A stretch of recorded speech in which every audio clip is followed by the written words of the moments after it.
नमस्कार, संसद टीवी में आपका स्वागत है। मैं हूं प्रतिबिंब शर्मा और आप देख रहे हैं बजट सत्र से जुड़ा हमारा विशेष कार्यक्रम। नमस्कार, मैं हूं आपके साथ शालिनी खंडेलवाल। संसद का बजट सत्र आज से शुरू हो रहा है। सत्र की शुरुआत आज राष्ट्रपति के संयुक्त सत्र के संबोधन से होगी। संसद के नए भवन में पहली बार राष्ट्रपति द्रौपदी मुर्मू आज दोनों सदनों की संयुक्त बैठक को संबोधित करेंगी। वित्त मंत्री निर्मला सीतारमण कल 1 फरवरी को अंतरिम बजट पेश करेंगी। निर्मला सीतारमण छठी बार वित्त बजट पेश करने वाली है। सत्र के दौरान सरकार की नज़र राष्ट्रपति के अभिभाषण पर, धन्यवाद प्रस्ताव और अंतरिम बजट पर सुचारू रूप से चर्चा कराने पर रहने वाली है। कल सर्वदलीय बैठक हुई थी। इस बैठक में भी सरकार ने विपक्षी दलों से निर्बाध रूप से कामकाज चलने देने और तख्तियां नहीं लाने का आग्रह किया है। जहां बजट सत्र 2024 की अगर विशेषताओं की बात करें तो बजट सत्र 2024 मौजूदा लोकसभा का आखिरी बजट सत्र होगा। राष्ट्रपति द्रौपदी मुर्मू के अभिभाषण से शुरू होगा बजट सत्र। राष्ट्रपति द्रौपदी मुर्मू लोकसभा और राज्यसभा की संयुक्त बैठक को आज संबोधित करेंगी। जी हां, पहली बार ये संबोधन संसद के नए भवन में होगा। केंद्रीय वित्त मंत्री निर्मला सीतारमण 1 फरवरी को अंतरिम बजट पेश करने वाली है। 30 जनवरी को बजट सत्र से पहले सर्वदलीय बैठक बुलाई गई थी। सरकार ने विपक्षी दलों से कार्यवाही के सुचारू संचालन में सहयोग करने का आग्रह किया। राष्ट्रपति के अभिभाषण पर धन्यवाद प्रस्ताव पर बहस होगी। वित्त मंत्री जम्मू कश्मीर के लिए भी बजट पेश करेंगी। जी, जम्मू कश्मीर वर्तमान में राष्ट्रपति शासन के तहत है। बजट पूर्व सरकार इकोनॉमिक सर्वे इस बार पेश नहीं कर रही है।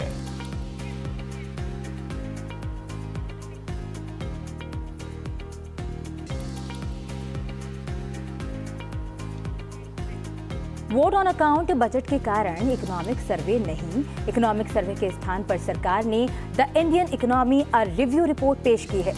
रिपोर्ट में सरकार ने पिछले 10 वर्षों के विकास का ब्यौरा दिया है। जहां रिपोर्ट में भारत के अगले 3 साल में 5 ट्रिलियन इकोनॉमी बनने की उम्मीद जताई गई है और भारत में पहला इकोनॉमी सर्वे हम बता दें 1950-51 में पेश किया गया था।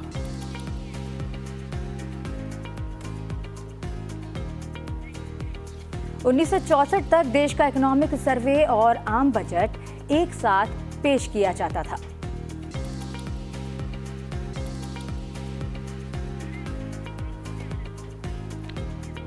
आज से संसद के बजट सत्र की शुरुआत हो रही है। सत्र की शुरुआत राष्ट्रपति द्रौपदी मुर्मू के अभिभाषण से होगी। बिल्कुल प्रतिबिंब। और अगर आज के पूरे घटनाक्रम की बात करें तो सुबह करीब 10:20 पर प्रधानमंत्री नरेंद्र मोदी हंस द्वार पहुंचेंगे। संसदीय कार्य मंत्री और प्रोटोकॉल में शामिल अन्य लोग उनका स्वागत करेंगे। प्रधानमंत्री हंस द्वार पर मीडिया को संबोधित भी करेंगे। जी हां, उसके बाद लगभग 10:43 पर लोकसभा अध्यक्ष दोनों सदनों के महासचिव के साथ सैनकॉल को गज द्वार तक ले जाने वाले काफिले का नेतृत्व करेंगे। और सुबह करीब 10:45 पर प्रधानमंत्री गज द्वार पहुंचेंगे। 10:48 पर उपराष्ट्रपति और राज्यसभा के सभापति जगदीप धनखड़ गज द्वार पहुंचेंगे। और हम ये भी बता दें कि लोकसभा अध्यक्ष और प्रधानमंत्री भी राष्ट्रपति की अगवानी करेंगे। यहाँ पर यह भी विशेष है कि ये सभी समय अनुमानित समय बताए जा रहे हैं। जी हां, करीब 10:35 पर राष्ट्रपति भवन से राष्ट्रपति का कारवां निकलेगा। राष्ट्रपति का कारवां 10:50 पर संसद भवन पहुंचेगा। और सुबह 11 बजे राष्ट्रपति द्रौपदी मुर्मू पहली बार संसद के नए भवन में दोनों सदनों के संयुक्त सत्र को संबोधित करेंगी।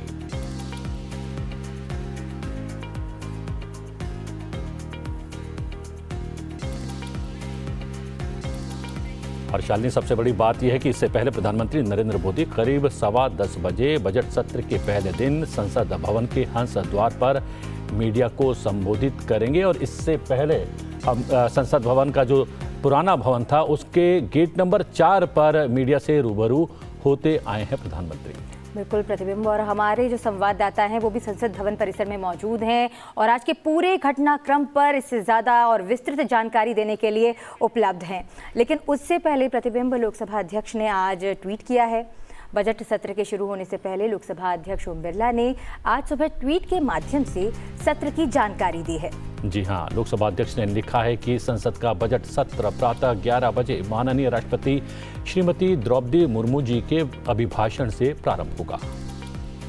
लोकसभा अध्यक्ष ने लिखा है कि आशा है उनका मार्गदर्शन देशवासियों को विकसित भारत के संकल्प की सिद्धि में और अधिक ऊर्जा से अपना सर्वश्रेष्ठ योगदान देने के लिए प्रेरित करेगा।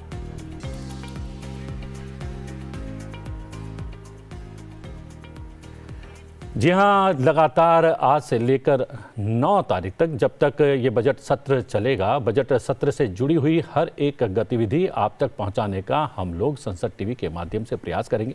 और हम बता दें कि सत्र के पहले दिन सरकार ने दोनों सदनों के सुचारू संचालन सुनिश्चित करने के लिए मंगलवार को एक सर्वदलीय बैठक बुलाई। बिल्कुल प्रतिबिंब, और बैठक के बाद संसदीय कार्य मंत्री प्रहलाद जोशी ने कहा कि सरकार नियमों के अनुसार सभी मुद्दों पर चर्चा करने के लिए तैयार है। उन्होंने विपक्षी दलों से दोनों सदनों में कामकाज के सुचारू संचालन के लिए सरकार से सहयोग करने और तख्तियां नहीं लाने का आग्रह किया है। 45 लीडर्स 30 पार्टी से अटेंड हुए थे, including ruling party that is Bharatiya Janata party. Around 45 leaders attended that. सरकार ने इस बार तो ज़्यादा हमारा थ्रस्ट एक तो माननीय राष्ट्रपति भाषण और राष्ट्रपति अभिभाषण के ऊपर धन्यवाद प्रस्ताव के ऊपर चर्चा होगा, और वो 2 तारीख से ही शुरू होगा। वो भी हमने माननीय स्पीकर और चेयरमैन से बातचीत करके सभी अपोजिशन को निवेदन किया है। फ्राइडे से ही इस चर्चा का हम शुरू करेंगे, और उसके बाद इंटीरियम बजट होगा, जम्मू एंड कश्मीर का बजट होगा, और इमरजेंसी कुछ बिल आता है तो वो भी बिल हम ले आने के लिए प्रस्ताव रखा है। ऑल पार्टी बहुत अच्छे माहौल में सौहार्दपूर्ण वातावरण में चला, और कुछ सजेशन उन लोगों ने दिया है, लेकिन सेशन बहुत शॉर्ट सेशन है, और अंतिम 17th लोकसभा का अंतिम सत्र है। कुछ सजेशन कॉल अटेंशन वगैरह जो पूछा गया है हमने बताया है हमारा नेक्स्ट टर्म में हम नेक्स्ट सेशन में हम देंगे, ऐसे भी हमने कहा है।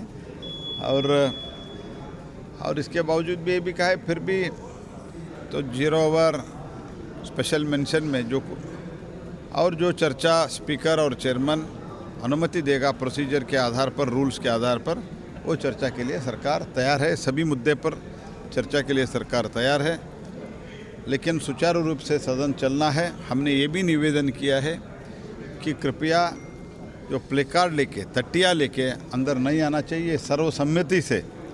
तो लास्ट सेशन से पहले जो मीटिंग हुआ था स्पीकर और चेयरमैन के समक्ष, सर्वसम्मति से स्वीकृति हुआ है, इसलिए कृपया वो लाके तो आप एक्शन लेने के लिए मजबूर नहीं करना, ये भी हमने स्पीकर और चेयरमैन को एक्शन लेने के लिए मजबूर नहीं करना, ये भी हमने निवेदन किया है, क्योंकि उन्होंने उठाया, आपने सस्पेंड बहुत लोगों को सस्पेंड किया, तो इधर बताया भी है वो।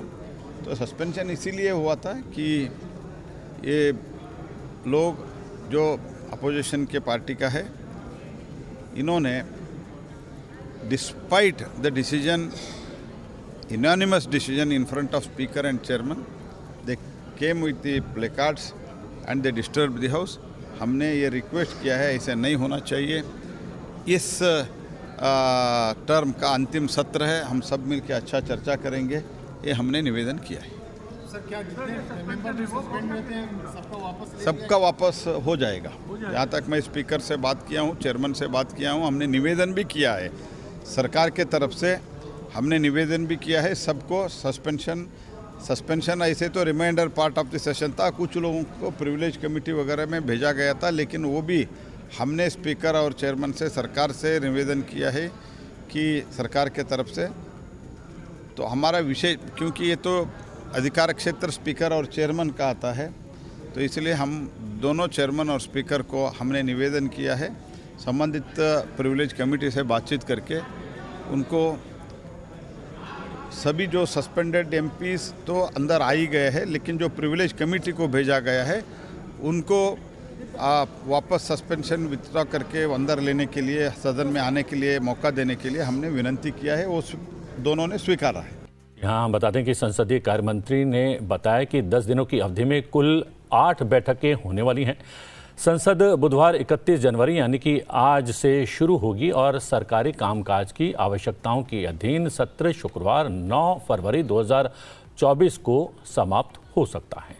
सत्र में मुख्य रूप से वर्ष 2024-25 के लिए अंतरिम केंद्रीय बजट से संबंधित वित्तीय व्यवसाय और राष्ट्रपति के अभिभाषण पर धन्यवाद प्रस्ताव पर चर्चा होगी। हालांकि इस सत्र के दौरान आवश्यक विधायी और अन्य कामकाज भी किए जाएंगे।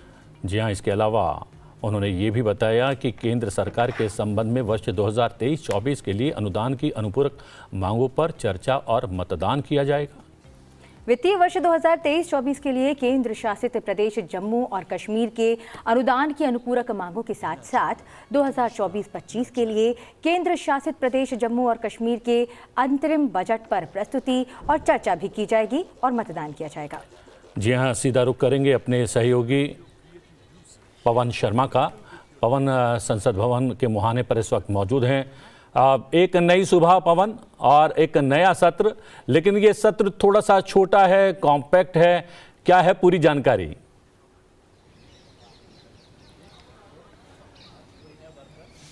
प्रतिबिंब, ये बजट सत्र जो है ऐतिहासिक तो होता ही है, लेकिन आज का दिन अगर मैं कहूं तो ऐतिहासिक इस लिहाज से है क्योंकि राष्ट्रपति जो हैं, जो आज नया संसद भवन है जिसे हम संसद भवन कहते हैं, अब वो वहां पे पहली बार प्रवेश कर रही हैं वहां पे, क्योंकि आज जो है राष्ट्रपति अभिभाषण होना है और जो संयुक्त बैठक होती है लोकसभा और राज्यसभा की, वो लोकसभा में आयोजित की जाएगी। पहले ये जो संविधान सदन है वहां के केंद्रीय कक्ष में आयोजित किया जाता था संयुक्त सत्र जो है, बजट सत्र जो है, पर इस बार क्योंकि नया संसद भवन है तो ये जो है लोकसभा में जो संयुक्त बैठक है वो लोकसभा निर्धारित की गई है, तो लोकसभा में ये संयुक्त बैठक होनी है आज और उसमें राष्ट्रपति का भाषण होना है। इस लिहाज से ये ऐतिहासिक बनता है क्योंकि राष्ट्रपति द्रौपदी मुर्मू जो हैं वो पहली बार जो है संसद भवन में आज जो नया संसद भवन उसमें प्रवेश करेंगी, जो उसकी बिल्डिंग है, तो इस लिहाज से ये ऐतिहासिक है। और मैं अगर सीक्वेंस की बात करूं, जैसा आपने भी बताया कि जब भी बजट सत्र शुरू होता है तो प्रधानमंत्री प्रेस को ब्रीफ करते हैं। पहले जैसा आपने बताया कि पहले गेट नंबर 4 पे ये होता था संविधान सदन के, लेकिन इस बार इसके लिए प्रधानमंत्री की ब्रीफिंग के लिए हंस द्वार, जो 6 द्वार हैं जो संसद भवन के, उसमें से हंस द्वार पे प्रधानमंत्री ब्रीफ करेंगे और उसके बाद वो अपने ऑफिस में बैठेंगे। उसके बाद जो आज का है पोजेशन जो है, पवित्र सेंगोल जो है प्रतिबिंब, जो कि लोकसभा में स्थापित किया गया है, उसको लेकर लोकसभा अध्यक्ष और दोनों सेक्रेटरी जनरल जो हैं वो गज द्वार पे आएंगे और इसके बाद लगभग 10:35 पे राष्ट्रपति जी का जो काफिला है वो राष्ट्रपति भवन से चलेगा और यहां पे 10:48 के करीब पहुंचेगा और उनकी अगवानी जो है वो उपराष्ट्रपति जगदीप धनखड़ करेंगे, लोकसभा स्पीकर ओम बिरला जी करेंगे, प्रधानमंत्री नरेंद्र मोदी भी वहां पे मौजूद रहेंगे और संसदीय कार्य मंत्री जो प्रहलाद जोशी हैं वो अगवानी करेंगे राष्ट्रपति की। और उसके बाद पवित्र सेंगोल के साथ राष्ट्रपति जो हैं वो लोकसभा का जो कक्ष है उसमें एंट्री करेंगे और उसके बाद राष्ट्रपति जो हैं वो संयुक्त सत्र जो संबोधित करेंगे लोकसभा राज्यसभा का, जो कि लोकसभा में होगा। यहाँ पे क्योंकि बैठने की व्यवस्था है, बहुत सारे 1288 सांसदों की बैठने की व्यवस्था है, जहां तक अगर लोकसभा की बात करूं जहां पे संयुक्त सत्र आयोजित हो रहा है, तो ये वहां पे संबोधित करेंगे और उसके बाद राष्ट्रपति के अभिभाषण पे सबकी नजरें रहती हैं क्योंकि राष्ट्रपति अभिभाषण के दौरान जो है सरकार ने पिछले 5 वर्षों में और कुल मिला के अगर मोदी सरकार की बात करें तो पिछले 9-10 वर्षों में कौन कौन सी जन कल्याणकारी योजनाएं का फायदा जो देश की जनता को मिल रहा है और क्या क्या फ्यूचर में काम कर रहे हैं, इस दिशा का लेखा जोखा राष्ट्रपति पेश करती हैं, उसके ऊपर सबकी नजर रहती है। और राष्ट्रपति का अभिभाषण समाप्त होने के आधा घंटा बाद जो है लोकसभा की और राज्यसभा की विधिवत कार्रवाई वो शुरू होती है। और जब ये अभिभाषण के बाद की कार्रवाई जो शुरू होती है तो सबसे पहले आज अगर लोकसभा राज्यसभा की बात करूं, दोनों जगह जो दिवंगत सांसद हैं जो अब इस दुनिया में नहीं रहे, उनको श्रद्धांजलि के साथ लोकसभा में शुरुआत होगी। और उसके बाद जो है राष्ट्रपति का अभिभाषण जो है वो ले किया जाता है, वो लोकसभा में भी होगा और राज्यसभा में भी होगा। और आज की अगर मैं लिस्टिंग की बात करूं दोनों ही सदनों में, तो जो कमिटी ऑफ प्रिविलेजेस है, विशेषाधिकार जो समिति है, उनकी रिपोर्ट पेश होनी है। प्रतिबिंब में आपको बता दूं कि ये जो प्रिविलेज कमेटी है, ये सारा का सारा विशेषाधिकार समिति है। ये जो निलंबन हुआ था विंटर सेशन के दौरान सांसदों का, 146 सांसद, क्योंकि जब पार्लियामेंट में व्यवधान हुआ था उसके अंदर लोग घुस गए थे, उसके बाद विपक्ष की तरफ से लगातार नारेबाजी हो रही थी, तो 146 सांसदों को निलंबित किया गया था। उसमें से 100 सांसद लोकसभा के थे और 46 सांसद जो है राज्यसभा के थे। उसमें से जैसा कल प्रहलाद जोशी जो संसदीय कार्य मंत्री, उन्होंने बताया कि कुछ का जो निलंबन था वो एक ही सत्र के लिए था और बाकियों का जो 11 राज्यसभा के सांसद है वो प्रिविलेज कमेटी को उनका मामला गया था, तो वो भी उससे संबंधित जो है रिपोर्ट पेश की जाएगी। और जैसा उन्होंने इंगित किया संसदीय कार्य मंत्री प्रहलाद जोशी ने, ये दोनों ही उपराष्ट्रपति जो कि उसके चेयरमैन भी हैं राज्यसभा के, उनसे भी निवेदन किया गया है सरकार की तरफ से और लोकसभा में लोकसभा स्पीकर से किया गया है कि जो निलंबन है सांसदों का वो रद्द कर दिया जाए और जो ये बजट सत्र है उसमें अच्छे रूप से चर्चा हो, क्योंकि यह महत्वपूर्ण रहता है। आज राष्ट्रपति का अभिभाषण है और कल जो है देश का अंतरिम बजट पेश होना है, क्योंकि इस बार ये चुनावी वर्ष है प्रतिबिंब, तो इस बार अंतरिम बजट पेश होता है। अगले 4 महीनों के लिए सरकारी खर्चा उसकी अनुमति दी जाती है संसद से, तो वो कल पेश किया जाएगा। तो ये रहने वाला है, तो अहम सत्र रहता है, पर खास बात यह है कि 17वीं लोकसभा का ये अंतिम सत्र होगा और वर्ष का ये हालांकि पहला सत्र है, पर ये चुनावी वर्ष है। तो नई सरकार जब आएगी, नई सरकार के जो वित्त मंत्री है वो पूर्ण बजट पेश करेंगे संसद में। जी पवन, आपने आज के महत्वपूर्ण घटनाक्रम और साथ ही आज संसद के दोनों सदनों में क्या कुछ कामकाज रहेगा उसके बारे में जानकारी दी। लेकिन इस वर्तमान सरकार में एक परिपाटी रही है लीक से हटकर काम करने की, जो आज की सेंगोल की जो परंपरा है उसमें भी देखने को मिलेगी। और साथ ही बजट सत्र से पहले सरकार एक सर्वे पेश करती थी, इस बार सर्वे नहीं एक रिव्यू रिपोर्ट दी गई है, उस पर आप क्या कहना चाहेंगे पवन?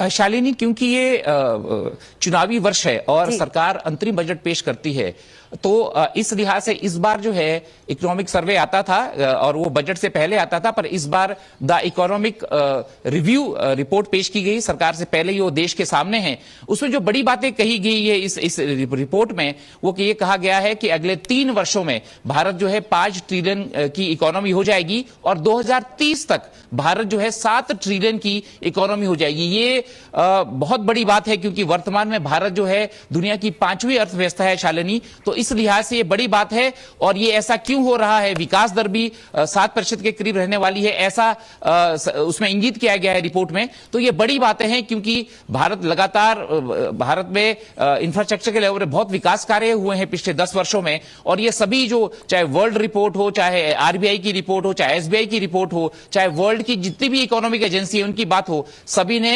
भारत को कहा है कि भारत की जो वृद्धि दर है वो अगले वर्षों में और आगामी वर्षों में दुनिया में सबसे ज्यादा रहने वाली है, वर्तमान में भी सबसे ज्यादा है। तो अगर 2030 तक भारत 7 ट्रिलियन की इकोनॉमी होता है, तो भारत की तरफ जो सपना रखा है प्रधानमंत्री नरेंद्र मोदी ने और सभी देशवासी जो चाहते हैं कि 2047 तक भारत विकसित देश बने, उस दिशा में यह बहुत बड़ा कदम होगा। अगर 2030 में भारत जो है 7 ट्रिलियन की इकोनॉमी हो जाती है, तो इस लिहाज से भी बड़ी बात है। और जहां तक बात करूं कि पूर्ण बजट जब आएगा, नई सरकार जब आ जाएगी, तो उस वक्त पूरा जो सिर्फ 4 महीनों के लिए अंतरिम बजट आता है, जुलाई तक का खर्चा अनुमति देती है सरकार संसद में, और जब पूरा खाका है, इकोनॉमिक खाका जो है देश का, वो नई सरकार पूर्ण बजट के रूप में जुलाई में पेश करेगी। शालिनी जी हाँ, और सबसे बड़ी बात यह है कि बहुत कुछ नया होने वाला है इस सत्र के दौरान, नई सुबह है और बहुत कुछ नया भी होने वाला है, जिसकी जानकारी आपने दे भी दी है पवन। एक जानकारी ये भी है कि हम आमतौर पर मीडिया को देखते रहे हैं पुराने संसद भवन के गेट नंबर 4 पर प्रधानमंत्री सत्र शुरू होने से पहले मीडिया के सामने आते हैं और उनको बताते हैं कि क्या कुछ सत्र के दौरान होने वाला है, और सबसे जो है विपक्ष के सभी माननीय सांसदों से मीडिया के माध्यम से आग्रह भी करते हैं कि वो सत्र को सुचारू रूप से चलाने में मदद करे और हर एक विषय पर सदन के भीतर चर्चा के लिए सरकार तैयार भी है। लेकिन आज हंस द्वार में आमने सामने होंगे प्रधानमंत्री और मीडिया।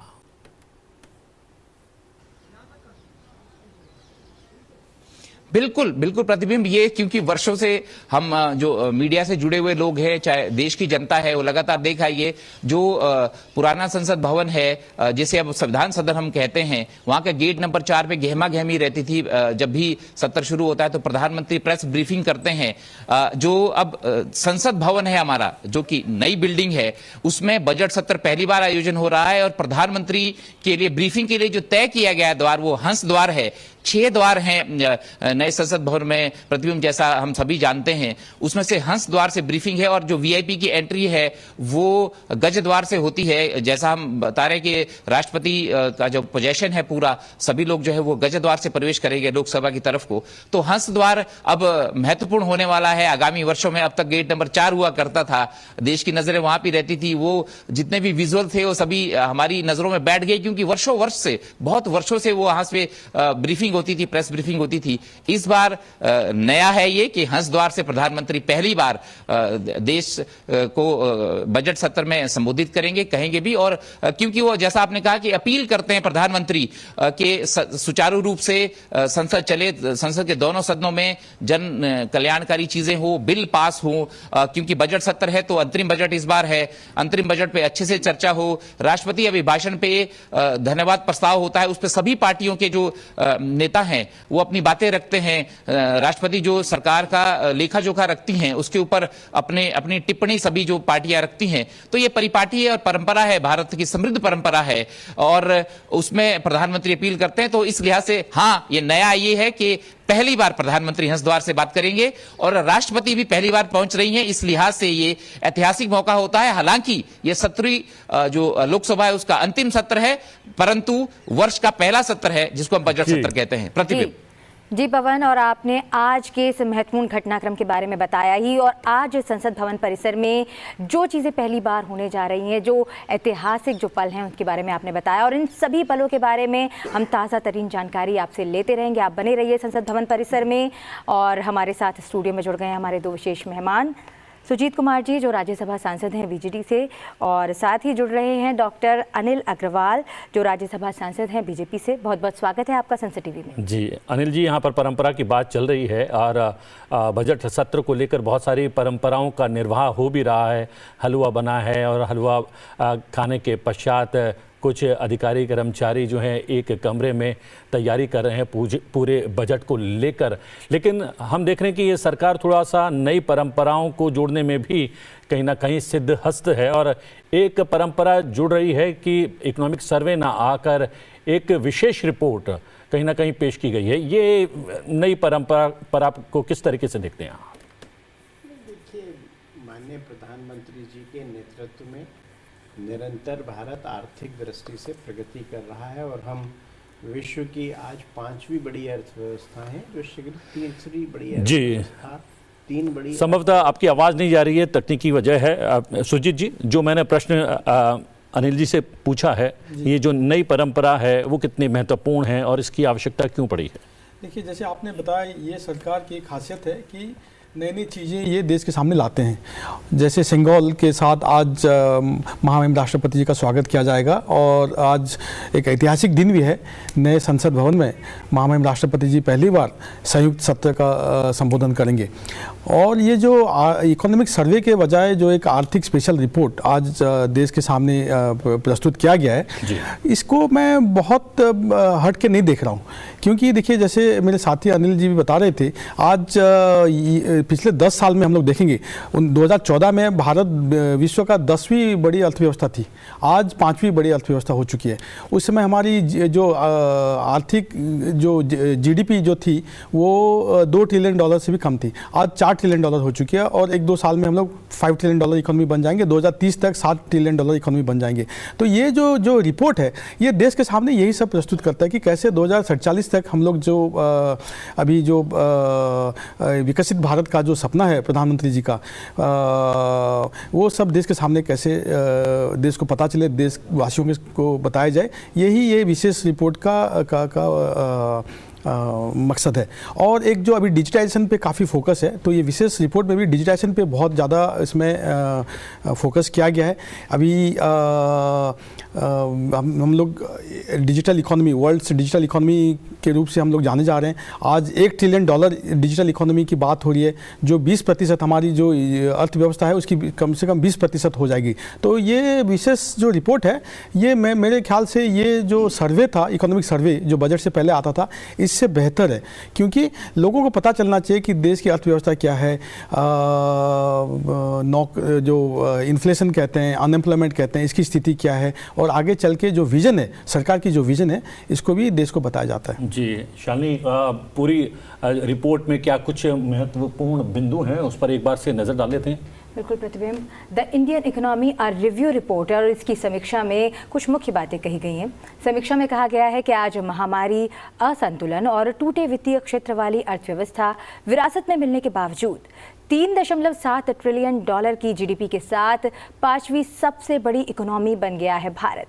मंत्रालय ने यह भी कहा है कि ये 10 वर्षों की यात्रा ठोस और वृद्धिशील दोनों तरह के कई सुधारों को दर्शाती है, जिससे देश की आर्थिक प्रगति में महत्वपूर्ण योगदान दिया है।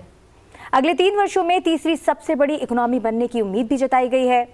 रिपोर्ट में यह भी कहा गया है कि अगले 3 वर्षों में $5 ट्रिलियन की जीडीपी के साथ भारत की दुनिया की तीसरी सबसे बड़ी अर्थव्यवस्था बनने की उम्मीद है। वित्त मंत्री निर्मला सीतारमण की अध्यक्षता वाले मंत्रालय ने जोर देकर कहा है कि राज्य सरकारों की पूर्ण भागीदारी से सुधार अधिक उद्देश्यपूर्ण और फायदा पहुंचाएंगे।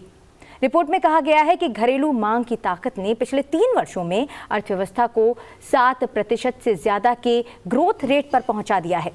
वित्त वर्ष 2024-25 में जीडीपी वृद्धि 7% के करीब बने रहने की संभावना है। वर्ष 2047 तक विकसित देश बनने का लक्ष्य रखा गया है, और इस रिपोर्ट में यह भी कहा गया है कि इसके अलावा सरकार ने वर्ष 2047 तक विकसित देश बनने का लक्ष्य रखा है, और इसी के तहत आर्थिक सुधार की यात्रा जारी रहने की उम्मीद भी जताई गई है।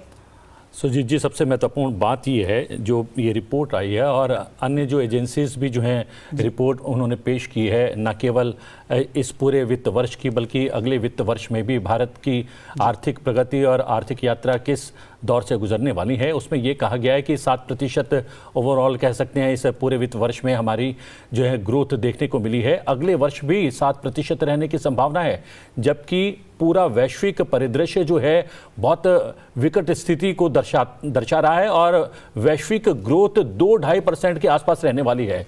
इन चुनौतियों के बीच 7% की ग्रोथ रेट कितने महत्वपूर्ण? बहुत महत्वपूर्ण है प्रतिबिंब जी।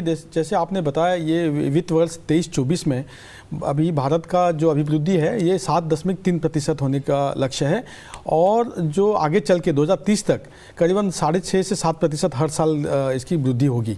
ये लगभग सारे आंकड़े ये बताते हैं।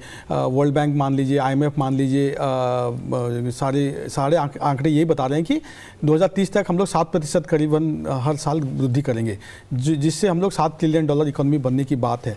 देखिए, इतने चुनौतियां हैं, कोविड और यूक्रेन रशिया क्राइसिस, अभी मिडिल ईस्ट में जो डिसरप्शन हुआ था इजराइल पैलेस्टाइन को लेके, फिर अभी जो रेड सी में जो अटैक्स हो रहे हैं, जो हमला हो रहा है, जो हौती और ये बाकी सब जो ऑयल डिसरप्शंस हो रहा है, इतने सारे चुनौतियों के बावजूद जब पूरा विश्व G20 में सारे देश 2%, 3% की उनकी वृद्धि है, जबकि भारत G20 में एक अकेला देश ऐसा है जिसकी अभिवृद्धि 7% के आसपास है। इस साल तो 7.3% होने का उम्मीद है। तो ये बहुत बड़ा महत्वपूर्ण बात है देश के लिए, और जो विकसित भारत का लक्ष्य है 2047 तक, यही दर्शाता है कि हम लोग अपने जो डिफेंस में और इकोनॉमी में, ये दोनों में हम लोग अभी बहुत पहले के दौरान अभी बहुत आगे निकल चुके हैं और आगे हम लोग विकसित देश बनने के लिए तैयार हैं। अनिल जी, ये जो मैं प्रश्न पूछने वाला हूं, चूंकि सुजीत जी ने इसका जिक्र कर दिया है, हूती विद्रोही जिस तरीके से समुद्री क्षेत्र में निशाना बना रहे हैं अलग अलग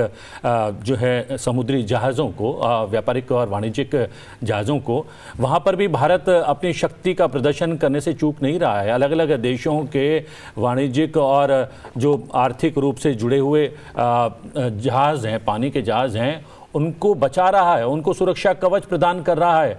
क्या ये सामरिक रूप से भी भारत की बढ़ती हुई प्रगति का और शक्ति का परिचायक है? निश्चित रूप से आपने जो कहा, ये माननीय प्रधानमंत्री श्री नरेंद्र मोदी जी के नेतृत्व में जो भारत ने विकास किया है, आर्थिक, सामाजिक, सैन्य, और जो मेक इन इंडिया में हमने प्रगति की है, तो निश्चित रूप से आज पूरा विश्व भारत की ओर देख रहा है।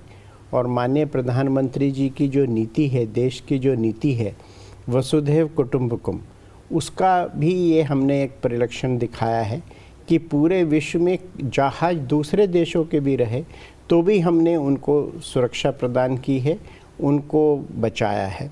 अभी ये अभिजीत जी ने, सुजीत भाई ने जो एक चीज़ अभी कही कि डिफेंस और प्रोडक्शन, आज एक और बहुत बड़ा सेक्टर हमारा बहुत तेज़ी से उभर रहा है, वो है टूरिज़्म। माननीय प्रधानमंत्री जी के नेतृत्व में देश में जो इंटरनल इंफ्रास्ट्रक्चर है, रोड्स हैं, एयरपोर्ट्स हैं, ट्रेन्स की स्थिति है, स्वच्छता है भारत की, इन सब से विदेशों का टूरिस्ट भी बहुत तेज़ी से भारत की ओर आकृष्ट हुआ है। और अभी आप देखिए जो भव्य राम मंदिर का निर्माण हुआ है, रोज़ 5 लाख के लगभग लोग आ रहे हैं दर्शन करने के लिए। तो ये जहाँ एक हमारा धार्मिक भावनाओं का वह भी है, दूसरी ओर इससे वहाँ की उस क्षेत्र की टूरिज़्म भी बढ़ रहा है, लोगों की जो है स्थिति बेहतर हो रही है। उत्तर प्रदेश की मैं जिक्र करूँ, माननीय योगी आदित्यनाथ जी के नेतृत्व में उत्तर प्रदेश आज पूरे हिंदुस्तान में अकेला एक ऐसा प्रदेश है जहाँ सबसे ज़्यादा अंतर्राष्ट्रीय हवाई अड्डों का निर्माण हुआ है। हर ज़िले में लगभग मेडिकल कॉलेज बन गया है, बहुत बड़ा इन्वेस्टमेंट आ रहा है। तो निश्चित रूप से माननीय प्रधानमंत्री जी के नेतृत्व में भारत आज एक बहुत बड़ा विकसित और सबको साथ लेके चलने वाला राष्ट्र बना है। G20 में भी आप देखिए जिस प्रकार भारत ने जो प्रस्ताव रखा, उस पे जॉइंट डिक्लेरेशन पे सबके साइन हुए, ये एक बहुत बड़ी उपलब्धि है कूटनीतिक और राजनीतिक दृष्टिकोण से। लेकिन वहीं भारत सबको साथ लेके चलने की बात करता है, जिसको पूरा विश्व बहुत तेजी से और बहुत मजबूती से सराहता है। आपने पर्यटन की बात की और आपने कहा कि किस तरीके से विकास के नए प्रतिमान उत्तर प्रदेश जैसा बड़ा और विविधता से भरा हुआ प्रदेश जो है हासिल कर रहा है। तो उसमें एक बात और सामने आई है, पिछले 9 वर्षों में 25 करोड़ लोग गरीबी से बाहर आए हैं। और सबसे बड़ी बात यह है कि उत्तर प्रदेश वो राज्य है जिसमें सबसे ज़्यादा गरीब जो है गरीबी से बाहर आने में सफल हुए हैं। तो क्या ये केंद्र की जो परियोजनाएं हैं या फिर जो ब्लूप्रिंट तैयार किया है विकसित भारत का, उसी का रिफ्लेक्शन है, उसी का प्रतिबिंब है क्या? निश्चित रूप से माननीय प्रधानमंत्री जी बहुत दीर्घकालीन योजनाएं बनाते हैं और वो उनका जो योजनाओं का केंद्र बिंदु है वो देश का युवा, गरीब, मजदूर, किसान, दलित, आदिवासी रहता है। और वो ये सुनिश्चित भी करते हैं कि जो ये योजनाओं को हम लोग ला रहे हैं उनका लाभ जो अंतिम पायदान पे व्यक्ति खड़ा है उसको भी पूरी तरह से मिले। और उसी का मुख्य कारण है कि इतने बड़े लोग, इतनी संख्या में लोग गरीबी रेखा से ऊपर आ पाए हैं। निश्चित रूप से माननीय प्रधानमंत्री जी इसके लिए बधाई के पात्र हैं। और ये जो काल है, आप देखिए पूरा विश्व इस समय अस्थिरता के दौर से है।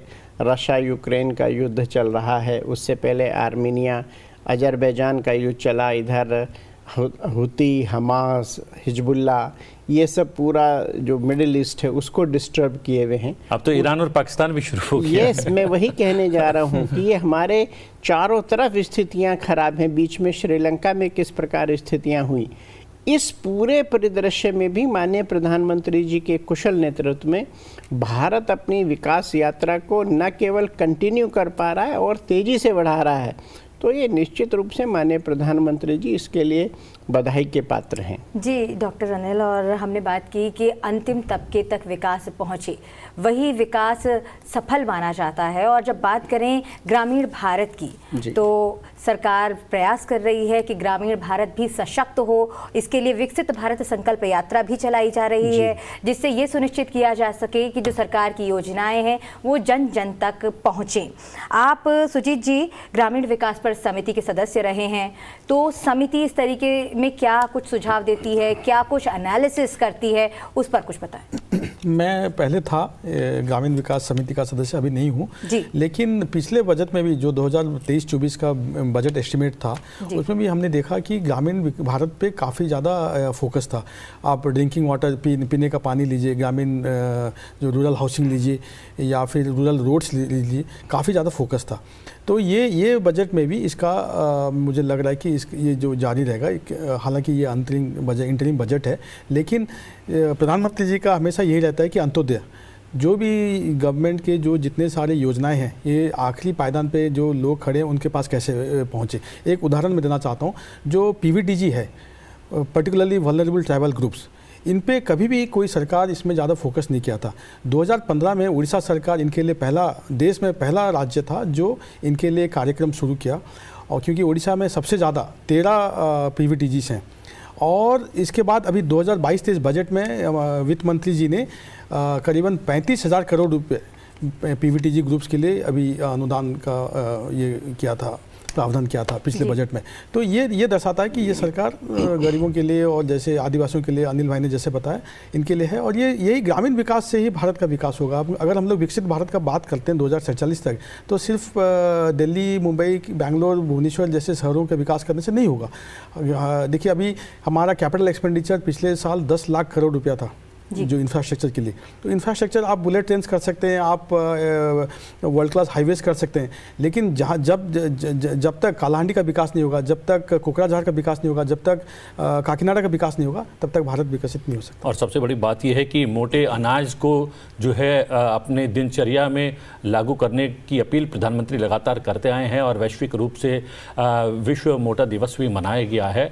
और मोटे अनाज से भी ये माना जा रहा है कि कहीं ना कहीं ग्रामीण क्षेत्र को और किसानों को सीधे तौर पर लाभ होने वाला है। अनिल, क्या आप भी इस बात से इत्तेफाक रखते हैं, इस बात को स्वीकार करते हैं? मोटे अनाज को लेकर जो अपील लगातार प्रधानमंत्री कर रहे हैं वो लगातार कारगर सिद्ध हो रही है? नहीं, देखिए आज भी देश की जो मुझे लगता है लगभग 55 से 60% जो आबादी है वो गांव में रहती है, और गांव की जो पूरी इकोनॉमिक्स है अधिकांश खेती पे निर्भर करती है।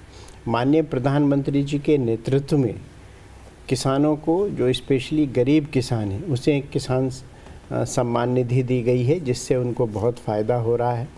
किसान ऋण दिया जा रहा है बहुत सस्ती दरों पे, और पूरे विश्व में अगर आप एनालिसिस करें, देखें, तो फर्टिलाइज़र्स की कीमतें बहुत तेज़ी से बढ़ी हैं, लेकिन माननीय मोदी जी ने फर्टिलाइज़र्स की कीमतें हिंदुस्तान में नहीं बढ़ने दी।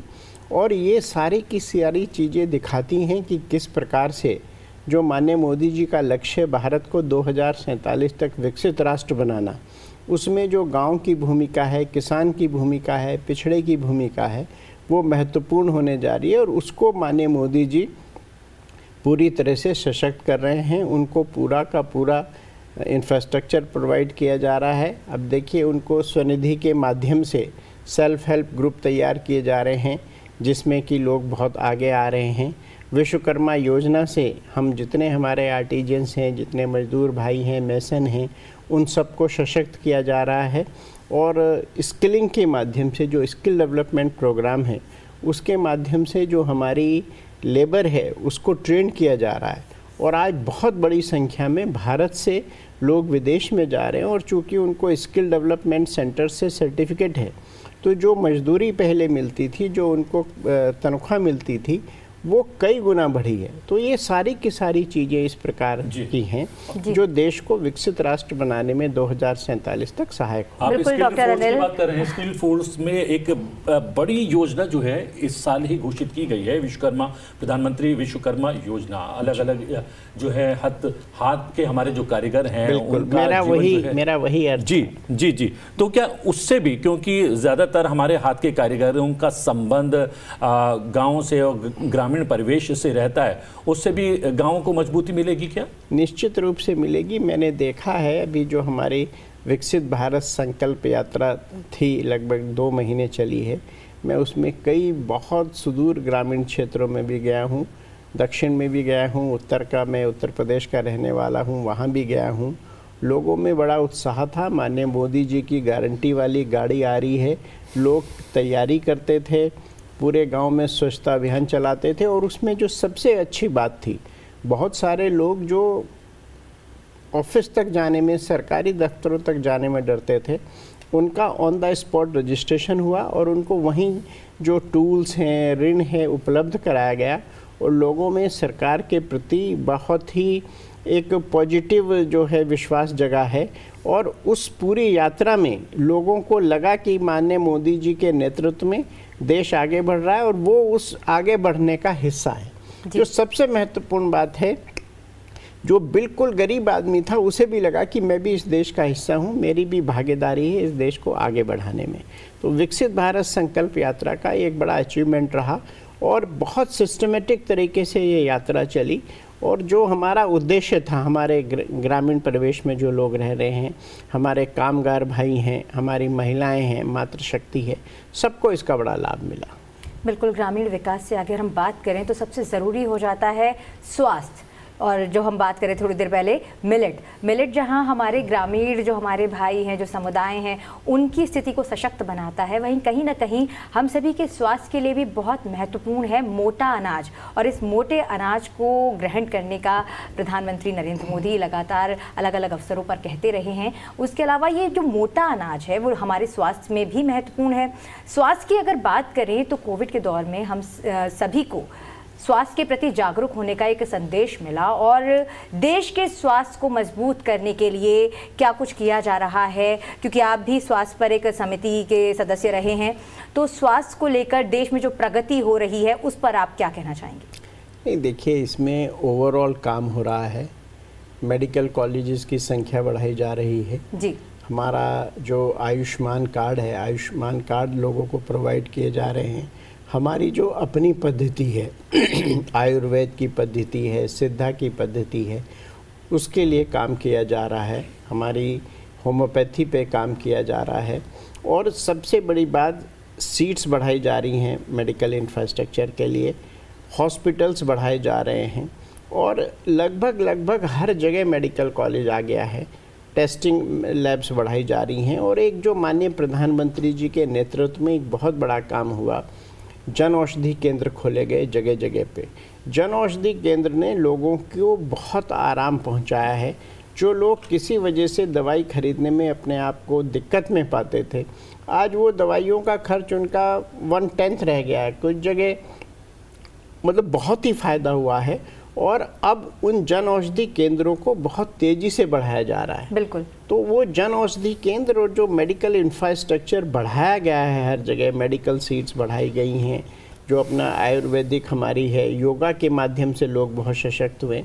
और जो मिलेट्स का आपने जिक्र किया, आज न केवल गांव के लोग, शहर के लोग मिलेट्स बहुत कर रहे हैं। और अगर आप किसी डाइटिशियन के पास जाइए तो वो आपको अपनी डाइट में मिलेट्स जो है वो प्रेस्क्राइब करेगा। और ये रिजल्ट्स देखने में आ रहे हैं कि जो लोगों ने मिलेट खाना शुरू किया है, अब उन्होंने धीरे धीरे जो उनका अभी गेहूं और वो चीज़ों को कम कर दिया है। स्वास्थ्य के लिए अच्छा है, आपके हेल्थ के लिए अच्छा है, आपका वेट नहीं बढ़ने देता और हर तरह से लाभदायक है।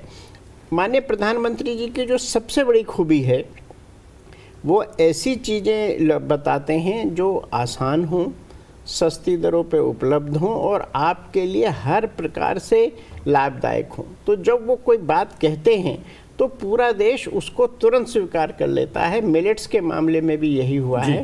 और अब आप देखिए कि इतने अच्छे मिलेट्स के प्रोडक्ट्स आने लगे हैं कि जो हम लोग अभी तक जो चीज़ें खाते थे उनको छोड़ के मिलेट्स की जो चीज़ें हैं, मिठाइयाँ बनने लगी हैं, केक बनने लगे हैं, हर चीज़ मिलेट्स की मिल रही है। और सबसे बड़ी बात यह है सुजीत जी, यहाँ पर मिलेट्स की बात चल रही है, मोटे अनाज की बात चल रही है। मोटे अनाज से किसानों को ये भी लाभ है, चूंकि धरती का जो पानी का लेवल है वो थोड़ा सा घटता जा रहा है। हमें ऐसी फसलों की ओर जाना होगा जिसमें पानी की आवश्यकता कम पड़ती है। तो मिलेट्स या फिर मोटे अनाज की फसल इसलिए भी उगाना लाभप्रद है, उसमें पानी जो है कम से कम उपयोग होता है, इसलिए भी प्रधानमंत्री कहीं ना कहीं प्रेरित कर रहे हैं किसानों को, कृषकों को इस और। बिल्कुल बिल्कुल, जैसे अनिल भाई ने बताया, इसके स्वास्थ्य लाभदायक तो बहुत हैं, लेकिन आपने जैसे बताया प्रतिबिंब जी, इसमें पानी, ये फसल ऐसा फसल है जहाँ पे पानी का बहुत कम ज़रूरत होता है। और अभी प्रधानमंत्री जी, एक बात मैं बताना चाहता हूँ, जो हरित क्रांति अपने देश में जो नेट जीरो का बात करते हैं, उन्होंने 2070 तक भारत को नेट जीरो बनाने का जो ऐलान किया है, इसके लिए भी बहुत ज़रूरी है कि हम लोग अपना जो ग्रीन एनर्जी पे फोकस करें, वाटर कंजर्वेशन पे फोकस करें। और ये मोटा अनाज ऐसा फसल है जिसमें कम पानी का ज़रूरत होता है, इसलिए ये जो भी ड्राउट प्रोन एरिया है वहाँ पे भी ये उगता है। उड़ीसा में बहुत सारे ऐसे ज़िले हैं जहाँ पे पानी का जो वाटर टेबल बहुत कम है, या जहाँ पे मानसून रेगुलर नहीं होता है, लेकिन वहाँ पे भी मिलेट बहुत आसानी से फसल आ जाता है। और इसलिए उड़ीसा सरकार भी इसको कई सालों से इसको प्रमोट कर रहा है। और मैं प्रधानमंत्री जी को धन्यवाद दूंगा कि ये 2023 में international year of millet United Nations के जरिए इन्होंने इसकी प्रचार किया है दुनिया भर में। और कहीं ना कहीं ये भी प्रधानमंत्री का जोर रहता है कि हम हर क्षेत्र में कहीं ना कहीं दूसरे पर निर्भरता हमारी कम हो, आत्मनिर्भर बने। तो मिलेट्स को लेकर भी जो उनकी लगातार अपील हो रही है, उसमें भी यह है कि खाद्यान्न के क्षेत्र में हम वैसे तो जो है वैश्विक रूप से बहुत अच्छा कर रहे हैं, लेकिन खाद्यान्न के अलग अलग क्षेत्रों में हम किसी पर निर्भर ना हो, ये भी प्रधानमंत्री की कहीं ना कहीं कोशिश रहती है क्या? निश्चित रूप से ये एक माननीय प्रधानमंत्री जी की कोशिश रहती है। और मिलेट्स के लिए जो सबसे अच्छा है, किसानों की आय बढ़ रही है मिलेट्स के माध्यम से। जहां एक और किसानों की फसल की लागत कम है, वहीं आय बढ़ रही है। और जो माननीय प्रधानमंत्री जी का पूर्व में उन्होंने कहा था कि किसानों की आय दुगनी कर दूंगा, उस और भी एक और बड़ा कदम है। जी, आप सुजीत जी विशेषाधिकार समिति के सदस्य रहे हैं और आज संसद के कामकाज में दोनों ही सदनों में विशेषाधिकार समिति की रिपोर्ट रखी जाएगी। खासतौर से अगर राज्यसभा की बात करें तो राज्यसभा में जो 11 सांसद जिन पर संसद की कार्यवाही को बाधित करने का आरोप लगा था, जिन पर कार्यवाही हुई, जिन्होंने सभापति की बात का उल्लंघन किया, उनकी अवहेलना की, उसके बाद उन पर कार्रवाई हुई। और अब आज उस मामले पर विशेषाधिकार समिति की रिपोर्ट उच्च सदन में रखी जाएगी। तो विशेषाधिकार क्या होते हैं और ये सांसदों को क्या विशेषाधिकार मिलते हैं और किन चीज़ों को इनका उल्लंघन माना जाता है, इस पर आपसे जानना चाहूँगी। देखिए, ये जो समिति है इसके ये बहुत महत्वपूर्ण समिति है, विशेष अधिकार समिति है, जैसे आपने बताया शालिनी जी। एक तो ये है कि जो सांसद संसद में अपना काम ठीक सुचारू रूप से कर सकें, इसके लिए उनको एक विशेष अधिकार होती है। और जो संसद में बोलते हैं, ये कहीं पे भी उसका उनके खिलाफ ये कार्रवाई नहीं हो सकता संसद में जो बोलते हैं। या फिर जब कोई भी उनका जो अपने क्षेत्र में काम करते हैं या कहीं भी और काम करते हैं, तो जब कोई सरकारी अधिकारी अगर उनकी बात को उनको गलत तथ्य देता है या उनका बात नहीं सुनता है, तो भी वो विशेष अधिकार समिति को इस बारे में उसको शिकायत कर सकते हैं। तीसरी बात है, जो संसद के अंदर, हाउस के अंदर अगर कोई सांसद अगर वो अपना मर्यादा का पालन नहीं करते हैं या जो पीठासीन होते हैं उनका बात का उल्लंघन करते हैं, तो भी ये बात को विशेष अधिकार समिति को जो रेफर किया जा सकता है। तो ये बहुत ही अहम समिति है। और जैसे आपने बताया 11 सांसदों का जो आचरण जो विंटर सेशन में जो गलत पाया गया था और जो विशेष अधिकार समिति को उनको रेफर किया गया था, आज उसका रिपोर्ट भी आज संसद में, राज्यसभा में वो प्लेस किया जाएगा। और जैसे संसदीय व्यापार मंत्री प्रहलाद जोशी जी ने बताया कि उन्होंने, सरकार ने आग्रह किया है चेयरमैन सर को कि उनका जो निलंबन है निलंबन तो सबका हट ही गया है, लेकिन जो 11 सांसद जिनका विशेष अधिकार समिति को गया था, वो भी आज रिपोर्ट पेश होने के बाद उनको संसद में आज बैठने का मौका मिलेगा। जी हाँ, संसद भवन परिसर से हमारी संवाददाता कृति मिश्रा हमारे साथ जुड़ गई हैं। Kriti, new morning and new session of parliament, but this time a little smaller and compact, what do you से?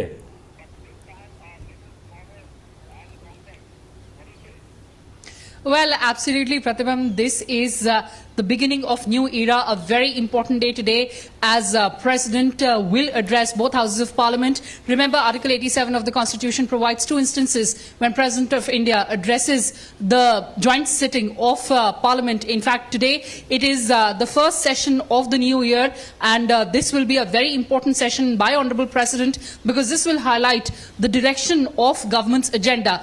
The President is also expected to list the priorities of the government concerning all the areas, including defence, external affairs, security, infrastructure, economy, finance. So it is certainly a very important day, and as we all know, this is interim budget, vote in account. So all eyes tomorrow would be on that. Certainly a new beginning, new morning and new day. Over to you, Pratibha.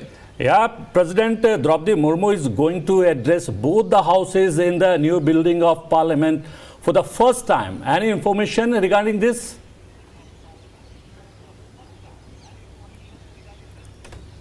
Well, absolutely, as you can see right now, and I'll request my camera person to pan his camera a bit and show you the entire paraphernalia and the entire preparation right now in front of me. You can see the Gaj Dwar. And thereafter, the Prime Minister is also expected to give the customary session bite, wherein he appeals all sides to come together and discuss important issues for the development of the nation. You can see all around me, it has been, the entire building has been beautified. As you said, that this is new morning, new beginning. So, of course, a welcome change and welcome beautification in Parliament House for this very important day. Over to you, Pratibha. Yes, Kriti. Before the session, the Prime Minister also used to meet the media at gate number 4 of the old Parliament building. But today, perhaps he will meet the media at the Hans Dwar of the new Parliament building. What do you have to say?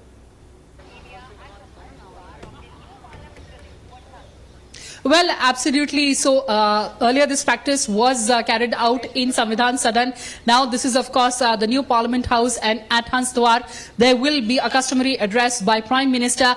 We've always seen that the government has said that it is ready to discuss all the issues within the limits of the rules and procedures of the House. In fact, yesterday also in all party meeting, the government expressed the willingness to discuss all the matters, and of course we saw the revocation of suspension of the members. So certainly it'll be a very important session, a very meaningful session where all sides will make important submissions for the progress of the nation. Over to you, Kriti, before the session, the Parliamentary Affairs Minister also held a meeting with the leaders of all opposition parties. What came out of it?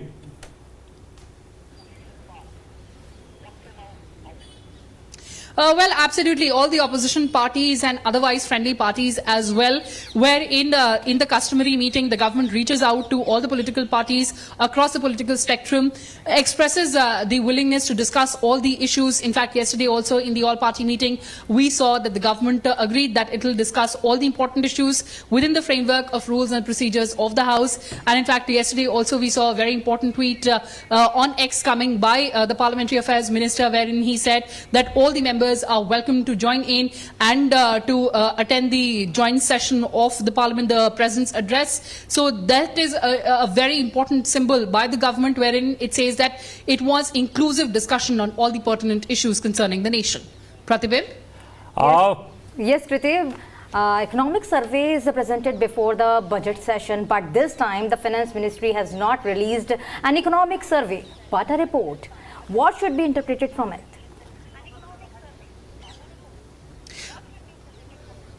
Well, Shalini, because we all know that this is going to be an interim budget, there will be a vote in account because this is the election year, and of course the new government that will be elected will present the full-fledged budget. So the Finance Ministry did not present the economic survey, but there was a detailed account on Indian economy review that was given by the Finance Ministry, and of course we had a very important message coming out from the Chief Economic Advisor of the government, wherein he highlighted the important economic indicators. He also talked about the unprecedented growth that Indian economy has experienced in last one decade. So that's a very important economic review that has come out by the Finance Ministry. And of course, after the elections, we'll see the full-fledged budget. Shalini? Thank you, Kriti, for all the important updates. We will come to you after some time. फिलहाल studio में हमारे साथ जुड़े हुए हैं दो मेहमान और एक बार फिर आपसे बात करना चाहेंगे। डॉक्टर अनिल, कृति ने बताया कि इकोनॉमिक सर्वे नहीं आया है इस बार, रिव्यू रिपोर्ट आई है जिस पर हमने पहले भी चर्चा की, भारत की प्रगति के बारे में, बढ़ती हुई अर्थव्यवस्था के बारे में और 2047 तक भारत को एक विकसित राष्ट्र बनाने के लक्ष्य के बारे में। लेकिन अगर बात करें आज के महत्वपूर्ण घटनाक्रम की, एक बार फिर इस पर आते हैं क्योंकि आज ये बहुत महत्वपूर्ण है आज का घटनाक्रम, क्योंकि आज से बजट सत्र की शुरुआत होने जा रही है। आज राष्ट्रपति का काफिला वहाँ पहुँचने वाला है और ये सभी अपडेट हम आपको लाइव दिखाते रहेंगे। तो डॉक्टर अनिल, आपसे जानना चाहूंगी कि जो राष्ट्रपति का काफिला यहाँ पहुंचता है, जो ये परंपरा है, इसकी शुरुआत कैसे हुई और इस परंपरा में क्या कुछ खास रहता है? नहीं, देखिए, ये अगर आप शुरुआत से देखें जी, महामहिम राष्ट्रपति जो देश के प्रथम नागरिक भी हैं जी, और सर्वोच्च पद है भारत का, रिपब्लिक भारत का, तो उनका एक ये परंपरागत स्वागत होता है। दोनों सदनों को, राज्यसभा लोकसभा को जॉइंटली एड्रेस करते हैं। सरकार की आने वाले वर्ष में क्या नीति होगी उसका भी एक रिफ्लेक्शन होता है। जहाँ तक आपने इकोनॉमिक सर्वे और रिपोर्ट की बात की, मुझे लगता है रिपोर्ट में सर्वे से ज़्यादा चीज़ें लोगों के सामने आएंगी। सर्वे एक लिमिटेड होता है, जबकि रिपोर्ट में सर्वे की भी बात कही जाएगी और जो और भी एक्सपेक्ट है सरकार के, इकोनॉमी के, उन सब चीज़ों को भी रखा जाएगा। वैसे भी पूर्ण बजट तो जब नई सरकार चुन के आएगी तब आएगा, लेकिन अभी जो चीज़ें हैं मोटा मोटी, भारत जिस प्रकार से प्रगति कर रहा है आर्थिक रूप से, मात्र अकेला देश है जिसकी लगभग 7.3% जो है वो ग्रोथ है। पूरे विश्व में किसी देश के लिए, आप अमेरिका लें, चाइना लें, रूस लें, जर्मन लें, जापान, सब 2.5-3% के आसपास हैं। तो ये एक बड़ा अचीवमेंट है भारत का और माननीय प्रधानमंत्री जी के करिश्माई नेतृत्व का, कि इन सब विरोधों के बावजूद विश्व में इस समय इतनी अशांति है, कई फ्रंट पे युद्ध चल रहे हैं, भारत मेक इन इंडिया के माध्यम से जो माननीय प्रधानमंत्री जी की नीति थी आत्मनिर्भर भारत, मुझे लगता है उसी का परिणाम है।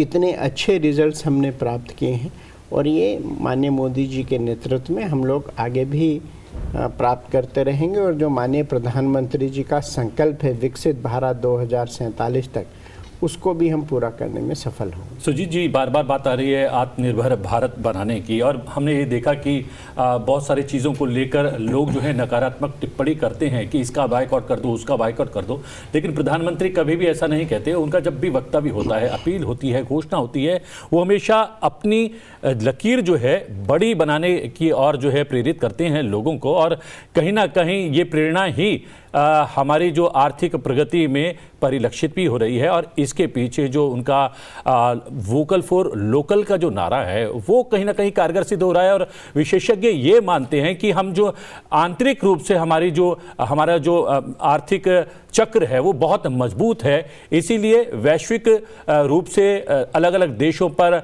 नकारात्मक असर पड़ रहा है उनकी आर्थिक प्रगति पर, जबकि हम सकारात्मक रूप से लगातार प्रगति कर रहे हैं, आगे बढ़ रहे हैं।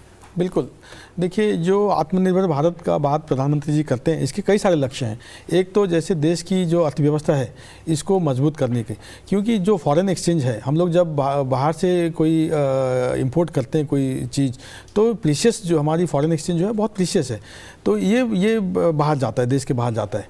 दूसरी बात जो है, इससे अर्थव्यवस्था पे असर आता है। दूसरी बात है, जब वोकल फॉर लोकल जो आत्मनिर्भर भारत का एक अंश है, उसमें क्या होता है, देश के नौजवान हैं और देश के जो युवा हैं इनको नौकरी मिलती है, ये अपने सेल्फ एम्प्लॉयड होते हैं या फिर जो काम उनको मिलता है देश के। तो जो हमारी इतनी बड़ी युवा शक्ति है, आज 50% भारत की जनसंख्या 25 साल से कम है, करीबन 65-66% हमारी जनसंख्या जो है 35 साल से कम है। तो इतनी बड़ी युवा शक्ति है, इनको नौकरी और इनको अपॉर्चुनिटीज मिलेगी जब हम लोग वोकल फॉर लोकल या आत्मनिर्भर का जब बात करेंगे। और तीसरी बात सबसे जो ये है अहम बात है, ये है कि इससे हमारी जो कॉन्फिडेंस है देश की, हमारी जो पहले हम लोग यही सोचते थे कि भारत में कुछ अच्छा बन ही नहीं सकता है, प्राय हम लोग चीज़ हम लोग बाहर से लाते थे।